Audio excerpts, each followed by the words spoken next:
দর্শক, গতকালকে যখন বিএনপি তাদের 237টি আসনে প্রার্থী তালিকা ঘোষণা করলো, তখন একই দিনে গতকালকে রাতে আরেকটি খবরের জন্ম হয়েছে। সেটা হচ্ছে যে এনসিপি 300 আসনে প্রার্থী তালিকা চূড়ান্ত করে ফেলেছে, কিন্তু বিএনপির মতো ঘোষণা দিতে পারেনি। তারা মুখে বলছে যে প্রার্থী তালিকা 300 আসনে চূড়ান্ত করে ফেলেছে, কিন্তু গণমাধ্যম তাদের 7-8-10 জনের নামের তালিকা এখন পর্যন্ত খুঁজে পেয়েছে, যেগুলো গণমাধ্যমে এসেছে। এবং সবথেকে মজার ব্যাপার সেটা হচ্ছে যে এই যে তালিকা, সেই তালিকায় একজনের একটা আসন বাদ দিয়ে বাকি প্রায় সবগুলো আসনেই বিএনপি 237টি আসনে যে মনোনয়ন দিয়েছে, সেই সবগুলো আসনেই বিএনপি তাদের প্রার্থী মনোনয়ন দিয়েছে। তাহলে কি বিএনপির সঙ্গে এনসিপির জোট হচ্ছে না? এনসিপি নেতা নাসিরুদ্দিন পাটোয়ারিরা একদিন আগেও যেটা বলছিলেন যে বিএনপি যদি সংশোধিত হয়, যদি চাঁদাবাজি এটা ওটা বাদ দিয়ে যদি আসে, তাহলে আমরা বিবেচনা করব। তার মানে হচ্ছে ব্যাপারটা এরকম ছিল যে বিএনপিকেই এনসিপির কাছে যেতে হবে যে বাবা, আমরা তোমার সঙ্গে জোট করতে চাই, তোমরা যদি আমাদেরকে তোমার জোটে নিয়ে আমাদেরকে একটু বাধিত করো। মানে ওই অ্যাপ্লিকেশন লেখার মতো, অধীনের বিনীত নিবেদন, এই যে আমি আপনার দেশের একজন নাগরিক, একটা ছোট দল বিএনপির হয়তো মহাসচিব, এরকমভাবে একটা দরখাস্ত লিখে যদি তারা দেন যে আমরা অঙ্গীকার করিতেছি যে আপনাদের শর্ত মোতাবেক এই কর্মকাণ্ড আমরা পরিহার করিব, এবং পরিহার না করিলে আপনারা আমাদেরকে জোট থেকে বহিষ্কার করার অধিকার রক্ষা করিবেন, এবং সমস্ত শর্ত মানিয়া লইয়া আমাদেরকে আপনাদের জোটে শরিক করিয়া মানে আমাদেরকে কৃতজ্ঞতার বন্ধনে আবদ্ধ করুন, এরকম একটা মানে অ্যাপ্লিকেশন যদি বিএনপি মহাসচিব লিখে দেন কিংবা বিএনপির ভারপ্রাপ্ত চেয়ারম্যান লিখে দেন এনসিপির কাছে, তাহলে হয়তো এনসিপি গ্রহণ করতেও পারে। বিএনপি এখন পর্যন্ত যে প্রার্থী তালিকা দিয়েছে এবং এনসিপির যে প্রার্থী তালিকা গণমাধ্যমে আসলো, সেখানে দুটো মিলালে যেটা দেখা যাচ্ছে যে এদের দুইজনের জোট হচ্ছে না, অর্থাৎ বিএনপিকে এনসিপি গ্রহণ করছে না। এটা বলাই ভালো, কারণ বিএনপি এনসিপিকে গ্রহণ করছে না এটা বললে বরং একটু অসৌজন্যতা হয়ে যায় বোধহয়। একটু চলুন বোঝার চেষ্টা করি এনসিপি কাদেরকে কোথায় মনোনয়ন দিচ্ছে, সেখানে বিএনপির কারা মনোনীত হয়েছে ইতিমধ্যে।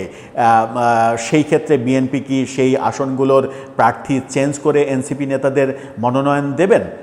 ব্যাপারটা অনেক বড় ভাবনার বিষয়। সেই আলোচনাটাই করব এই ভিডিওতে। থাকবেন পলিটিক্স টিভির নিয়মিত আয়োজনে।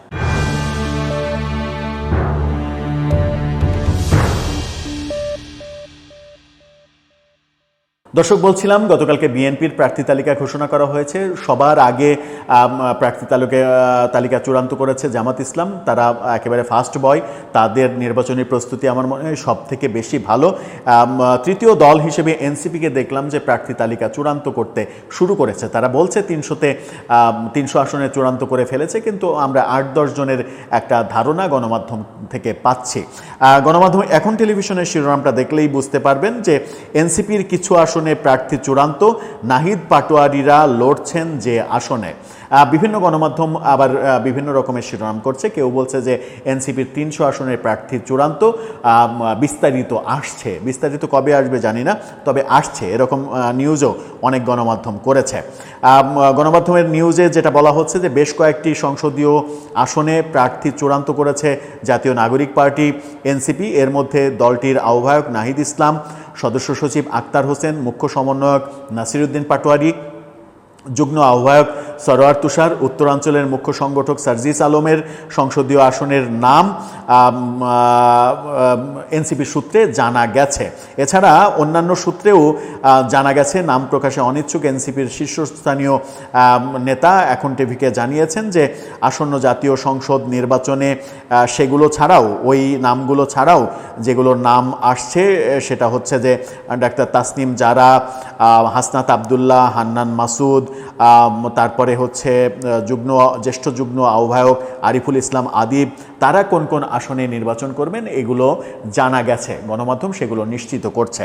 এখন চলুন একটু জানা যাক যে কে কোন আসন থেকে নির্বাচন করতে যাচ্ছেন এবং সেখানে বিএনপির কে নির্বাচন করছেন। রংপুর 4 থেকে নির্বাচন করছেন এনসিপির মানে সদস্য সচিব আক্তার হোসেন। কাউনিয়া পীরগাছা আসন, সেই আসন থেকে তিনি নির্বাচন করছেন। সেখানে ভরসা গ্রুপের বিখ্যাত যে ভরসা গ্রুপ, সেখানকার মানে ইমদাদুল হক ভরসা ভাইদের এক ভাই ইমদাদুল হক ভরসা, তিনি বিএনপির প্রার্থী। কুমিল্লা 4 দেবিদ্বার আসন, এনসিপির দক্ষিণাঞ্চলের মুখ্য সংগঠক হাসনাত আবদুল্লাহ, তিনি সেখান থেকে নির্বাচন করবেন। সেখানে বিএনপির প্রার্থী মঞ্জুরুল আহসান মুন্সি। পঞ্চগড় 1, সেখানে মানে এই আসনে নির্বাচন করবেন এনসিপির উত্তরাঞ্চলের মুখ্য সংগঠক সার্জিস আলম। সদর, আটোয়ারি এবং তেঁতুলিয়া এলাকা, সেখানে বিএনপি মনোনয়ন দিয়েছে ব্যারিস্টার জমির উদ্দিন সরকারের ছেলে ব্যারিস্টার নওশাদ জমিরকে। সেই আসন নওশাদ জমিরের কাছ থেকে কেড়ে নেওয়ার কোনো কারণই আমি অন্তত দেখি না। চাঁদপুর 5 হাজীগঞ্জ এবং শহরাস্তি, এনসিপির মুখ্য সমন্বয়ক নাসিরউদ্দিন পাটোয়ারির এই এলাকায় নির্বাচন করার কথা। মমিনুল হক বিএনপির প্রার্থী এখানে। যদিও নাসিরউদ্দিন পাটোয়ারি সম্পর্কে শোনা যাচ্ছে যে নাসিরউদ্দিন পাটোয়ারি ঢাকা 18 আসনেও নির্বাচন করতে পারেন। সেক্ষেত্রে মানে ঢাকা 18 মূলত বিমানবন্দর এলাকা, সেই এলাকায় নির্বাচন করতে পারেন এবং সেই এলাকায় যদি নির্বাচন করেন তাহলে সেখানে বিএনপির কোনো প্রার্থী দেয়া হয়নি। ঢাকা 18 আসন বিএনপি ফাঁকা রেখেছে। এই আরেকটি আসনে বিএনপি ফাঁকা রেখেছে যেখানে এনসিপির নেতারা দাঁড়াবেন বলে মনে হচ্ছে এবং ঘোষণা দেয়া হবে আনুষ্ঠানিকভাবে। এগুলো গণমাধ্যম আনঅফিসিয়ালি তাদের কাছ থেকে তথ্য নিয়ে প্রকাশ করেছে। এছাড়া আর যে ব্যাপারগুলো, এনসিপির প্রধান ব্যক্তির নামই বলা হয়নি। নাহিদ ইসলাম, তিনি নির্বাচন করবেন ঢাকা 11 আসন থেকে, রামপুরা বাড্ডা অঞ্চল যেটা, সেখানে নাহিদ ইসলামের প্রতিদ্বন্দ্বী হচ্ছে এম এ কায়ুমকে বাদ দিয়ে নাহিদ ইসলামকে বিএনপি ছেড়ে দেবে কিনা, যদি এনসিপির সঙ্গে জোটও হয়, সেটা একটা বড় প্রশ্ন। নরসিংদী 2, সেই আসন থেকে লড়বেন এনসিপির বিতর্কিত নেতা সরোয়ার তুষার। এই সরোয়ার তুষারের সঙ্গে জায়গায় বিএনপি মনোনয়ন দিয়েছে বিএনপির জাদ্রেল নেতা সাবেক মন্ত্রী ডক্টর আব্দুল মঈন খান। সুতরাং বিএনপির সঙ্গে এনসিপির জোট হলেও সরোয়ার তুষারের সেই জোটের পক্ষে নির্বাচন করার সৌভাগ্য হচ্ছে না। ঢাকা 9 আসন থেকে লড়বেন এনসিপিতে মানে বৈষম্যবিরোধী আন্দোলনের সঙ্গে সরাসরি যুক্ত না থাকার সত্ত্বেও এনসিপি গঠনের পরে এসে যুক্ত হওয়া আলোচিত ইউটিউবার ডাক্তার তাসনিম জারার এই ঢাকা 9 আসনটি বিএনপি ফাঁকা রেখেছে এবং এই ঢাকা 9 আসন তাসনিম জারার জন্য ফাঁকা রাখেনি, তাদের জোট সঙ্গী অন্য আরেকজন প্রার্থীর জন্য এটা ফাঁকা রাখা হয়েছে। হাসনাত আবদুল্লাহ, তিনি কুমিল্লা 4 দেবিদ্বার সেই অঞ্চল থেকে নির্বাচন করবেন। সেখানে বিএনপির প্রার্থী মঞ্জুরুল আহসান মুন্সি, খুবই প্রভাবশালী প্রার্থী বিএনপির। সুতরাং হাসনাত আবদুল্লাহকেও বিএনপির মানে জোটবদ্ধ হলে বিএনপির পক্ষে ছেড়ে দেয়া খুব কঠিন কাজ হবে। হান্নান মাসুদ, যিনি মানে বাবা অনেক গরিব মানুষ, একটা সাধারণ চাকরি, ছোট্ট একটা সরকারি চাকরি করতেন। পেনশনের টাকা তোলার জন্য যে ঘুষ দেয়া দরকার সেই ঘুষটাও নেই বলে পেনশনের টাকা তুলতে পারেননি আন্দোলনের আগে। আন্দোলনের পরে তাকে কোটি টাকা দামের গাড়িতে চড়তে দেখা যাচ্ছে সেই হান্নান মাসুদ। তিনি নোয়াখালী 6 আসন থেকে নির্বাচন করবেন। তার আসনে বিএনপি মনোনয়ন দিয়েছে মোহাম্মদ মাহবুবের রহমান শামীমকে। জ্যেষ্ঠ যুগ্ম আহ্বায়ক আরিফুল ইসলাম আদিব, তিনি ঢাকা 14 আসন থেকে নির্বাচন করবেন। সেখানে বিএনপি মনোনয়ন দিয়েছে সানজিদা ইসলাম তুলি।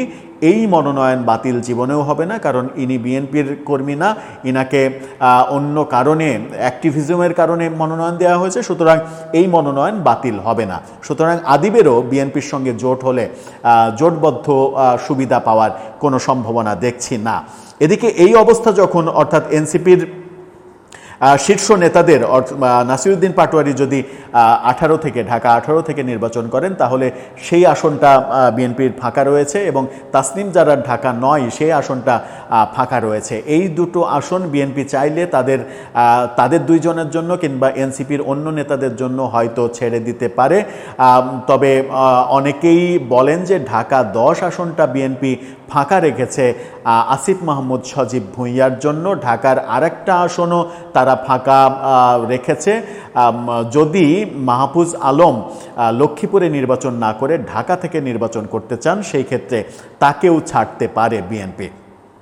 এদিকে যে কথা বলছিলাম যে এই খবর যখন হচ্ছে তখন বিএনপির নমিনেশন নিয়ে নাসিরউদ্দিন পাটোয়ারি ব্যাপক সমালোচনা করেছেন। তিনি বিএনপির নমিনেশন দেয়াতে নাকি চরমভাবে হতাশ হয়েছেন। তাকে নিয়ে বিডি নিউজ 24-এর শিরোনামটা দেখুন। সেখানে বলা হচ্ছে বিএনপির বঞ্চিত তরুণদের মনোনয়নের দাওয়াত দিয়ে রাখলো এনসিপি। অর্থাৎ সেখান থেকে সমালোচনা করে যেটা বলা হয়েছে সেটা হচ্ছে যে এই তরুণদের, এখন যখন তরুণদের জোয়ার, তখন বিএনপি তরুণদের মনোনয়ন দেয়নি, ওই চিহ্নিত চাঁদাবাজ অভিযুক্ত তাদেরকে মনোনয়ন দিয়েছে। এটাতে চরমভাবে তিনি হতাশ এবং বিএনপির যে তরুণরা মনোনয়ন বঞ্চিত হয়েছে তাদেরকে এনসিপি আগাম আমন্ত্রণ জানিয়ে রাখলো, তাদেরকে এনসিপি মনোনয়ন দেবে। এই যে অন্য দল থেকে আসো মনোনয়ন দেব এই কারণে ডেকে নেয়া, এটা কোন ধরনের নতুন রাজনৈতিক বন্দোবস্ত, এটাও কিন্তু একটা প্রশ্ন আসবে। সব শেষে যেটা তিনি বলেছেন সেটা হচ্ছে যে খালেদা জিয়াকে নির্বাচনে অংশগ্রহণ করার জন্য অভিনন্দন জানিয়ে বলছেন জুলাই গণ অভ্যুত্থানের ফসল হিসেবে উনি ইলেকশন করতে পারছেন। এই জুলাই গণ অভ্যুত্থানের যে সংস্কার সেটাকেও ওনার অভিবাদন জানানো উচিত। কি মারাত্মক! মানে কালকেই কিন্তু তার নামে ওই বিএনপির এক নেতা মামলা করেছে। বিএনপির নেতা নেত্রীদের সম্পর্কে অশ্লীল বাজে কথা বলার জন্য তার নামে মামলা করা হয়েছে আদালতে। এবং শোনা যাচ্ছে যে বিএনপির যুবদলের নেতা নয়নের সম্পর্কে যে মন্তব্য করেছেন যে এক নয়নের চাঁদাবাজির টাকা দিয়েই এরকম 10টা গণভোট করা সম্ভব, এরকম কি যেন একটা মন্তব্য করেছিলেন। সেই মন্তব্যের কারণেই মূলত যুবদলের লোকজন খেপেছে এবং তার নামে মামলা করেছে। গতকালকেই তার নামে মামলা হলো। সেই মামলার দিনই তিনি আবার খালেদা জিয়ার সম্পর্কে, তারেক রহমান সম্পর্কে এটা বলছেন যে জুলাই গণ অভ্যুত্থানের ফসল হিসেবেই তারা নির্বাচন করতে পারছেন। মানে এই ফসলটা তারা এনে দিয়েছেন, তারা এককভাবে এনে দিয়েছেন। জুলাই গণ অভ্যুত্থানে বিএনপির দলীয় কোনো ভূমিকা ছিল না, জামাতের দলীয় কোনো ভূমিকা ছিল না, সব ভূমিকা তাদের ছিল। যেটা আমরা স্পষ্টত দেখেছি যে জুলাই গণ অভ্যুত্থানের পরে রাজুতে আয় বললেই কিংবা এখানে আয় ওখানে আয় বললেই শত শত হাজার হাজার ছেলেপেলে এক জায়গায় হয়ে যেত। সেটা মূলত শিবির এবং ছাত্র দলের কল্যাণে। যেটা এনসিপি গঠনের পরে আমরা দেখেছি যে জুলাই পদযাত্রা সারা দেশে যেটা তারা করেছে তার বেশিরভাগ জায়গায়, হয়তো 90% প্রায় জায়গাতেই তারা সেই জনসমর্থনটা পায়নি। এবং ঢাকাতেও আমরা বিভিন্ন কর্মসূচিতে ইদানিং এনসিপির লোকজন দেখি না। এবং সেই কারণেই অনেকে বলেন যে এনসিপি গঠন হওয়ার পরে তাদের পরিচিতি আর বৈষম্যবিরোধী আন্দোলনের নেতা হিসেবে নেই, একটা রাজনৈতিক দল হিসেবে হয়ে গেছে। তখন তো আর শিবির, জামাত কিংবা বিএনপি, ছাত্রদল লোক সাপ্লাই দেবে না, লোক সাপ্লাই দিয়ে তাদের লোক ভারী করবে না, এটাই বাস্তবতা। সেরকম বাস্তবতা তারা যদি মানতেন তাহলে রাজনীতিটা আরও বেশি সুন্দর হতে পারত। এখন খালেদা জিয়া এবং তারেক রহমানকে যদি আপনি একটা নতুন দল হিসেবে এসে বলেন যে এর জুলাইয়ের ফসল হিসেবে আপনারা নির্বাচন করার সৌভাগ্য অর্জন করেছেন, তাহলে এর চাইতে দুঃখজনক কথা আর হতে পারে না। আমার মনে হয় যে গতকালকেও তাকে নিয়ে, তার মামলা নিয়ে ভিডিওতে বলেছিলাম যে এই মামলার মাধ্যমে অন্তত সমস্ত রাজনৈতিক দলের নেতাকর্মীরা যদি অন্য দলের সম্পর্কে কিংবা অন্য দলের নেতাকর্মীদের সম্পর্কে বয়ান দেওয়ার সময় একটু সৌজন্যতা অবলম্বন করেন, একটু সম্মানবোধ রেখে কথা বলেন, তাহলে রাজনীতিটা কত না সুন্দর হতে পারে। সেটাই হতে পারত নতুন রাজনৈতিক বন্দোবস্ত। কিন্তু নতুন আমরা কিছুই দেখছি না। পুরনো বোতলে কি বলবো, আর বলতে চাই না, কারণ ওটা আমাদের ধর্মে নিষিদ্ধ। বোতলের প্রসঙ্গ বললে আবার ব্যাপারটা অন্যদিকে চলে যাবে। আপনারা ভালো থাকবেন আর মতামত জানিয়ে এ ব্যাপারে লিখবেন আমাদের কমেন্ট বক্সে।